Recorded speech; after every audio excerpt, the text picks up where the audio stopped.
sommet Afrique-France se poursuit à Bamako avec aujourd'hui les entretiens entre chefs d'État et de gouvernement. Joseph Kabila sera absent, mais le président congolais a tout de même reçu une lettre de la part de François Hollande.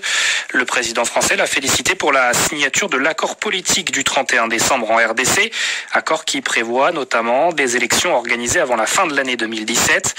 En prélude du sommet de Bamako, le ministre congolais des Affaires étrangères a pu rencontrer son homologue français, Jean-Marc Ayrault. Le chef de la diplomatie française salue les efforts effectués en RDC. En République démocratique du Congo, il y a une constitution. C'est un grand pays, 70 millions d'habitants. La France ne veut pas faire d'ingérence, mais la France dit attention. Il y a une constitution qui ne permet pas au président en place de se représenter. Donc nous n'avons cessé de redire. En République démocratique du Congo, j'ai rencontré le ministre des Affaires étrangères.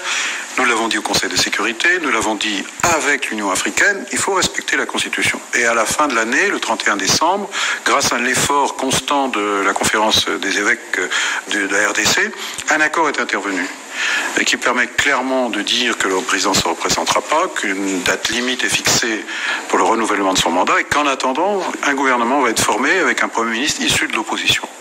Nous souhaitons que cet accord soit vraiment respecté. S'il est mis en œuvre, alors ce sera un progrès. Il devait être mis en œuvre d'ici ce week-end, il ne l'est pas. Est-ce que vous n'êtes pas très inquiet? Écoutez, je suis de très près la situation de la République du Congo depuis que j'ai été nommé ministre, c'est-à-dire en février. Simplement, l'accord qui a été décidé, il faut le mettre en œuvre.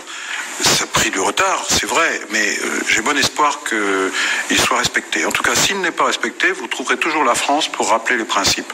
Propos recueillis par Christophe Boisbouvier.